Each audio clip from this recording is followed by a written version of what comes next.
Pasca pertarungan tersebut, mereka semua pun berkumpul untuk melakukan evaluasi. Para murid Sri Lanka meminta maaf karena sepanjang pertarungan mereka telah banyak melakukan kesalahan. Namun Master Shio mengungkapkan kalau ia cukup puas dengan pertarungan yang mereka sajikan. Pasalnya dari awal saja tim Sri Lanka bisa dengan lancar menguasai jalannya pertarungan meski lawan mereka rata-rata berada di level lebih dari 35. Ia juga menegaskan mengenai keputusan tim untuk hanya menyisakan Tangsen berduel seorang diri di puncak pertarungan adalah keputusan yang tepat. Mengingat saling percaya juga merupakan salah satu bentuk dari sebuah kerjasama tim. Waktu pun terus berlalu. Setiap hari para murid Akademi Sri Lanka menghabiskan waktu latihan mereka untuk bertarung di atas arena pertarungan roh. Mereka pun juga selalu menang dalam setiap pertempuran yang membuat nama mereka semakin naik.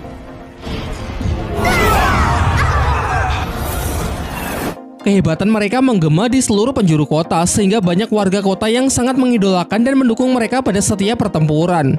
Ketika memasuki pertarungan ke-28, Master Shio kembali mendaftarkan para murid Akademi Sri Lanka untuk segera mendapatkan lencana peraknya. Karena jika hari ini mereka berhasil menang, maka sudah pasti mereka akan mencapai rank tersebut. Namun saat panitia pendaftaran tahu kalau yang Master Shio daftarkan adalah 7 monster Akademi Sri Lanka, ia menjadi sangat excited dan bergegas mengantarnya untuk menemui penyelenggara arena pertarungan roh. Dimulailah pembicaraan mereka. Si penyelenggara mengungkapkan kekagumannya terhadap murid-murid Sri Lanka yang mengukir sejarah baru di tempatnya sebagai tim yang paling lama mendapatkan win streak atau kemenangan beruntun, padahal sebagian anggota tim bahkan belum mencapai level 30. Oleh karena itu, ia menawarkan sebuah kesepakatan dengan Master Shio untuk mengikut sertakan para muridnya tersebut mengikuti turnamen di arena pertarungan pusat. Jika Master Shio sepakat, maka hari ini juga orang tersebut akan memberikan lencana perak untuk tim Sri Lanka. Kemudian si penyelenggara menceritakan masalah sebenarnya yang tengah ia hadapi. Dalam aturannya, setiap arena cabang harus mendelegasikan tim terbaik mereka untuk mengikuti turnamen di arena pusat. Dan sebelumnya yang ia delegasikan adalah tim petarung badak gila.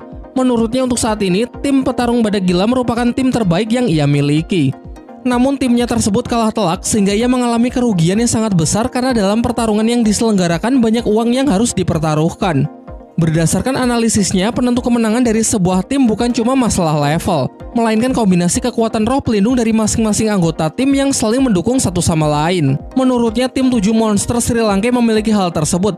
Selain itu, kemenangan tim Sri Lanka sebanyak 27 kali berturut-turut sudah cukup untuk membuktikan kalau mereka memanglah sebuah tim yang sangat kuat.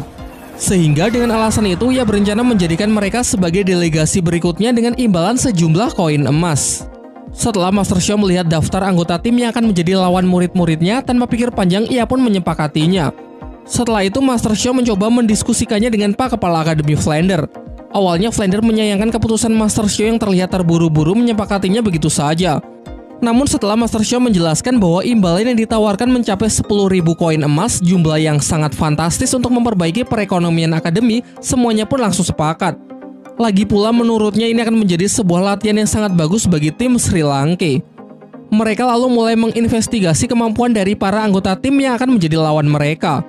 Tim ini berasal dari Akademi Tiandu. Ketua tim bernama Yu Tianfeng, level 39 dengan kekuatan roh pelindung naga petir biru. Wakil ketua bernama Du Guyan, level 38 dengan kekuatan roh pelindung ular giok.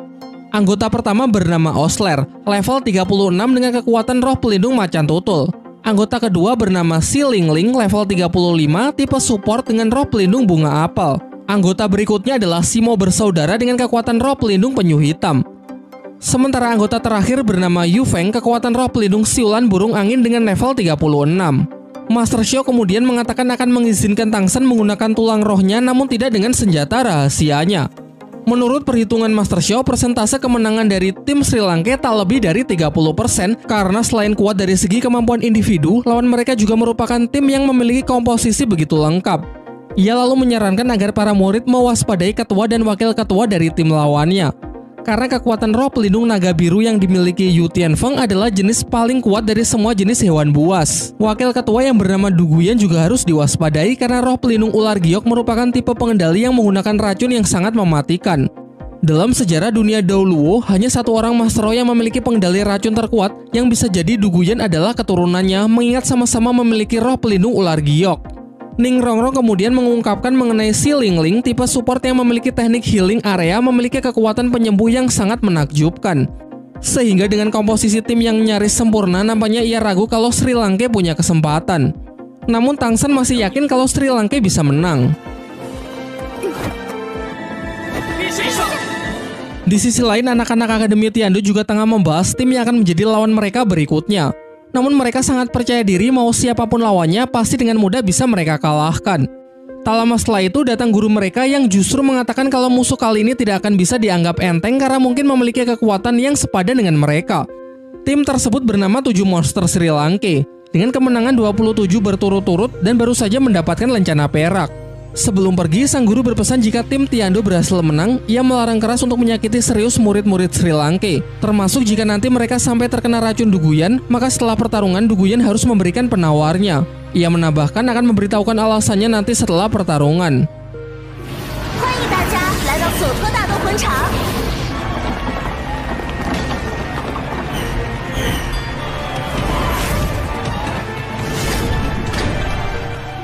Singkat cerita, kedua tim berjalan memasuki arena yang begitu megah dengan kapasitas 20.000 penonton.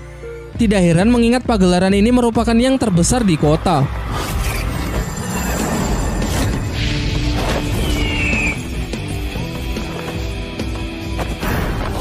Kemudian mulailah mereka saling menunjukkan kekuatan roh pelindungnya masing-masing. Tim Sri Lanka melakukannya secara bergantian sekaligus untuk membentuk dan merapatkan formasi mereka. Begitu pula dengan tim Akademi Tiandou. Tentu yang menjadi sorotan utama adalah sang ketua yang bernama Yu Tianfeng, pemilik kekuatan roh pelindung istimewa, yakni naga petir biru. Seperti yang sudah dijelaskan sebelumnya, tim ini memiliki komposisi yang sangat lengkap. Mereka punya serangan terkuat, pergerakan tercepat, pertahanan sempurna, serta tipe support terbaik.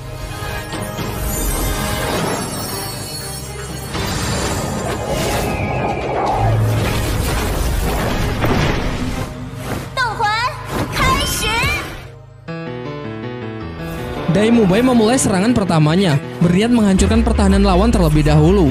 Sayangnya ia tak cukup kuat untuk bisa menembusnya. Kemudian Tianfeng langsung memanfaatkan kesempatan ini untuk menjatuhkan Dai Mubai menggunakan skill pertamanya, yaitu serangan cakar petir. Kilatan dari tekniknya tersebut bahkan dapat menyilaukan seluruh arena.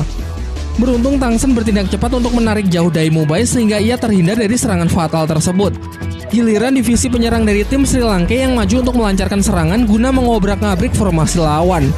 Sementara Tang Sen sejauh ini masih mengambil peran sebagai pendukung dari jarak jauh. Bahkan teknik yang Tang Sen gunakan cukup untuk membuat Tianfeng terpukau karena Tang Sen bisa dengan mudah mengendalikan rumput biru perak seolah-olah sudah menjadi tangan dan kakinya. Terlebih lagi ia sanggup menggunakannya untuk mengendalikan beberapa anggota tim dalam waktu yang bersamaan. Kali ini Yu Tianfeng lah yang telah salah perhitungan. Dengan tindakannya yang terlalu gegabah menyerang Tang Sen justru membuatnya masuk ke dalam perangkap tim Sri Lanka. Sekilas, kita juga diperlihatkan flashback saat Tang Sen memimpin diskusi pembahasan rencana pertarungan bersama timnya. Ia berpikir kalau nyawa dari tim musuh berada di ketuanya. Karena kekuatannya yang sangat spesial tentu membuat Tianfeng akan sangat percaya diri, sehingga hal ini bisa dimanfaatkan Tang Sen untuk memberinya perangkap. Di luar arena, Master Xiao juga sangat mengagumi keahlian Tang Sen dalam menyusun strategi. Menjadikan Dai Mubai sebagai umpan, kemudian menggunakan rumput biru peraknya untuk menyelamatkannya. Namun tujuan sebenarnya adalah untuk menarik perhatian Tianfeng agar menyerang Tang Sen dan memasukkannya dalam jebakan. Dengan ini sedari awal pihak Sri Lanka lah yang menguasai jalannya pertarungan. Di dalam jebakan tersebut, tim Sri Lanka terus menggempurnya dengan serangan Phoenix dari Mang Houjun. Sedangkan Tang Sen berusaha mencari kesempatan untuk mengikatnya. Sementara anggota tim Tiandou yang lain hanya bisa membantu doa karena terhalang dinding api yang dibuat oleh Mang Houjun. Ketika Tianfeng mencoba mengerahkan seluruh tenaganya untuk melepaskan diri, di sisi lain Dai Mubai sudah bersiap dengan serangan gelombang harimau penghancurnya.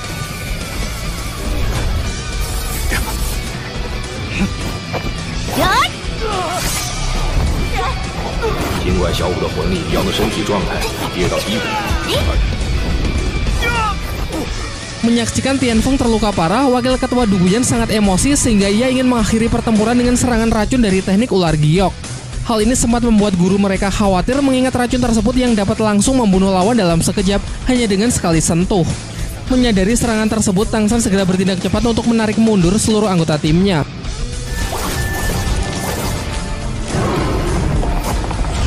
Terlihat ia masih cukup tenang untuk membaca situasi. Semuanya pun dibuat sangat tercengang kala Tang Sen memiliki cara untuk mengatasi racun ular giok milik Duguyan dengan penetral racun yang telah ia persiapkan. Tentu pengetahuannya yang sangat luas mengenai dunia racun ia dapatkan dari ingatan ketika dulu masih berada di Sekte Tang. Semuanya dibuat sangat terkejut, karena selama ini tak pernah terpikir sedikit pun untuk bisa menangkal racun dari ular giok yang terkenal begitu kuat. Dari belakang tim Tiando masih tersisa Ling Ling, ialah tipe support dengan teknik lautan 9 hati yang dapat melakukan healing area untuk menyembuhkan para anggota timnya. Jika teknik ini berjalan lancar, maka tim Tiando sangat mungkin untuk bisa membalikan keadaan. Kini pertarungan antar kedua tim yang sesungguhnya baru saja dimulai. Terjadilah bentrokan antar ketua tim. Meski luka Tianfeng telah disembuhkan, namun energi rohnya masih belum sepenuhnya pulih. Sementara Su Ying masih beradu kecepatan dengan salah seorang anggota tim lawan yang bernama Osler, pemilik kekuatan roh pelindung macan tutul. Sama halnya dengan Mang Ho Jun yang tengah Baiwan melawan anggota tim yang setipe. Namun tim Sri Lanka kurang diuntungkan karena terdapat perbedaan level dan jumlah cincin. Di sisi lain, Xiao dan Tang San tengah menghadapi Simo bersaudara pemilik pertahanan cangkang kura-kura. Walaupun mereka ini spesialis pertahanan, mereka juga bisa memanfaatkan kekuatan cangkangnya untuk menyerang meski di waktu yang bersamaan membuat pertahanannya menjadi menurun. Hal itu kemudian dimanfaatkan Xiao untuk melancarkan serangan. Namun sayangnya kali ini Tang San salah perhitungan. Cangkang-cangkang itu dapat dikendalikan dari jarak jauh untuk memotong tali akar Tang San agar pengguna rumput biru perak tersebut tak bisa lagi menarik Xiao. Kini Xiao pun masuk ke dalam perangkap. Teleportasinya pun juga tak akan berguna karena memiliki batasan jarak yang pendek. Akibatnya ia terluka sangat parah karena menerima serangan telak dari Simo bersaudara. Mang Ho Jun yang sangat emosi mengerahkan seluruh tenaganya untuk melepaskan auman Phoenix.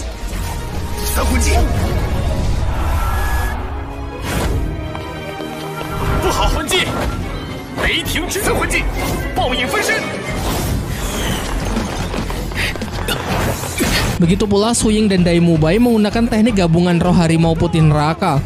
Teknik tersebut sangatlah kuat yang dapat menggetarkan seluruh arena sekaligus memukul mundur tim Akademi Tiando.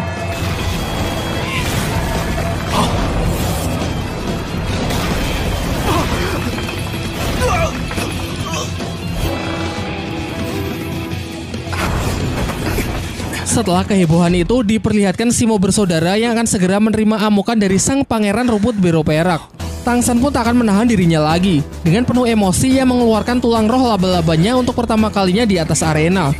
Di waktu yang bersamaan, Tang San menggunakan skill ketiga jaring laba-laba untuk menjatuhkan lawan pengguna teknik roh angin. Selanjutnya, ia memancing Simo bersaudara untuk melancarkan serangan terkuatnya, yang kemudian justru ia arahkan agar serangan tersebut mengenai sang ketua tim. Setelah itu, ia segera bergerak cepat untuk menjatuhkan Simo bersaudara, dan tanpa jeda ia langsung berlari ke arah Duguyan. Diperlihatkan racun Duguyan juga sama sekali tak mempan karena basically teknik laba-laba Tang San juga merupakan teknik yang beracun. Dengan tatapan yang sangat dingin, Tang San menangkap Duguyan dan seolah-olah memiliki hasrat yang kuat untuk membunuhnya. Melihat hal itu, Tianfeng menyuruh Tang San untuk melepaskannya, kemudian menyatakan kalau timnya sudah menyerah. Emosi Tang San perlahan mulai surut setelah mengingat ucapan dari Master Xiao. Ia lalu bergegas menyerap kembali racunnya sebelum menuju jantung target dan membunuhnya. Terakhir, ia meminta Ling Ling, anggota tim lawan yang memiliki teknik healing agar juga menyembuhkan Xiao yang tengah terluka.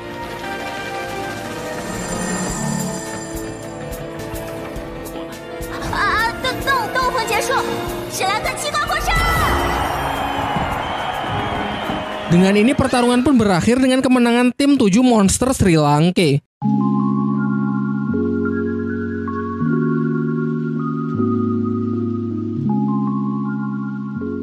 Nah, itulah tadi ulasan plot cerita dari Shaolan. Sekarang saatnya kita membahas detail menarik, memberikan opini serta penilaian pribadi. Di beberapa episode ini pastinya kita cukup dipusingkan dengan banyaknya karakter baru yang diperkenalkan. Seperti Akademi Tiando saja yang langsung memperkenalkan ke-7 anggota lengkap dengan masing-masing kekuatan yang totality berbeda satu sama lain. Kalau bicara soal alur cerita, jelas sudah sangat melenceng dari versi live actionnya.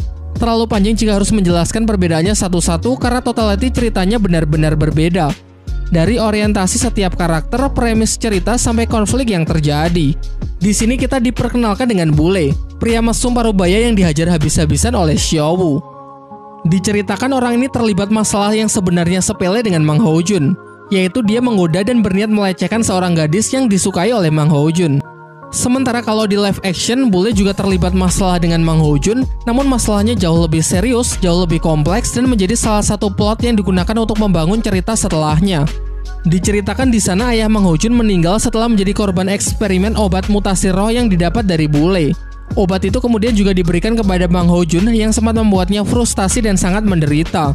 Lanjut ke scene saat Master Xiao memberikan nama samaran kepada para murid. Mereka diberikan nama samaran yang menggambarkan kekuatan roh pelindungnya masing-masing. sementara Tangsan awalnya akan menggunakan nama samaran sesuai nama roh pelindungnya, yakni rumput biru perak. Namun karena dirasa nama itu tidak bagus, akhirnya ia diberikan nama Dewa Asura. Sebuah nama yang sama sekali tak menggambarkan kekuatan yang ia miliki saat ini. Namun nanti di masa depan ia akan benar-benar memiliki kekuatan dari Dewa Asura tersebut. Di sini untuk pertama kalinya seluruh siswa Akademi Sri Lanka terlibat pertarungan dalam satu arena. Meski harusnya sebagai ketua tim, Dai Mumbai yang memimpin, ia tak keberatan memberikan posisi tersebut kepada Tangsan dan memang mengakui kalau Tangsan lebih berkompeten dalam hal itu. Sementara kalau merujuk di live action, Dai Mumbai sempat pernah memimpin tim Sri Lanka saat bertarung melawan kakaknya. Tetapi tim yang ia pimpin mengalami blunder sehingga pada akhirnya ia tetap mengakui Tangsan sebagai ahli strategi yang jauh lebih hebat ketimbang dirinya. Sudah pernah saya bahas di video sebelumnya bahwa Tangsan adalah satu-satunya pemilik kekuatan non-roh pelindung sejauh ini. Mata iblis ungu dan tangan besi. Namun di sini ia diperlihatkan menggunakan teknik unik yang dapat menarik lawan ke arahnya seperti jurus Bansotein di anime Naruto. Teknik yang sama sebenarnya juga pernah ia tunjukkan beberapa kali saat mengambil senjatanya. Berikutnya kita bahas mengenai tim Akademi Tiando. Sesuai namanya, tim ini berasal dari kerajaan Tiando. Yang paling menjadi sorotan tentu sang ketua yang bernama Yu Tianfeng, pemilik kekuatan roh pelindung naga tiran petir biru. Dikatakan jenis roh pelindungnya ini merupakan jenis hewan buas yang terkuat dan hanya dimiliki oleh garis keturunannya saja. Secara kemampuan individu, ia jelas sangatlah kuat. Di level yang sama, Dai Mumbai sama sekali tak berkutik melawannya. Dan hal ini juga pernah ditunjukkan di live actionnya ya, meski pada akhirnya ia harus tunduk di hadapan ketua tim psikopat dari Balai Roh Pelindung. Yang menjadi sorotan kedua adalah si wakil ketua yang bernama Duguyan. Kalau merujuk dari live actionnya, harusnya ia muncul di hutan Sindu untuk berebut siluman roh dengan anak-anak Sri Lanka. Namun di versi Donghuanya, posisinya saat itu justru digantikan oleh karakter lain yang bernama Meng Yiran. Dari segi kemampuan, ia setipe dengan Tangsan, yaitu tipe pengendali. Kalau Tangsan bisa leluasa mengendalikan rumput biru perak, maka Duguyan bisa dikatakan jauh lebih mengerikan karena yang ia kendalikan adalah racun ular giok. Salah satu senyawa yang menjadi predikat sebagai racun terkuat. Meskipun pada levelnya yang sekarang ia masih belum sekuat itu dan masih kalah dengan racun laba-laba yang dimiliki oleh Tangsan. Hal ini terbukti saat racunnya tak berefek pada Tangsan dan justru tubuh Duguyanlah yang tak sanggup mengatasi racun dari Tangsan. Untuk pertama kalinya ditunjukkan kekuatan roh gabungan dari Su Ying dan Dai Mumbai yang menciptakan kekuatan baru yang jauh lebih kuat berwujud kombinasi dari masing-masing wujud roh, dalam hal ini bernama Harimau Putih Neraka. Di season 1 hal ini pernah dijelaskan oleh Dai Mumbai, bahwa kali itu ia sedang mencari partner yang cocok dengan roh pelindungnya untuk berlatih teknik gabungan roh. Scene epic yang menjadi favorit saya adalah ketika Duguyan emosi dan berniat membunuh semua murid Sri Lanka dengan teknik racun ular giok. Saat itu semua orang sudah pesimis dan ketakutan. Semuanya mengatakan kalau Sri Lanka sudah tidak punya harapan. Namun Tangsan dengan santai menjawab kekhawatiran itu dengan menunjukkan kalau ia memiliki cara untuk menetralkan racun ular giok tersebut menggunakan ramuan ciptaannya. Ramuan Tangsan sendiri sebenarnya ia buat dari beberapa bahan sebelum mereka naik ke arena, yaitu bubuk arsenik yang ia campur ke dalam anggur lalu membakarnya menggunakan api milik Mang Haojun. Bagian paling kerennya adalah di saat semua orang tengah memuji racun ular giok milik Duguyan, Tangsan malah berkata kalau racun ular giok hanyalah permainan anak-anak.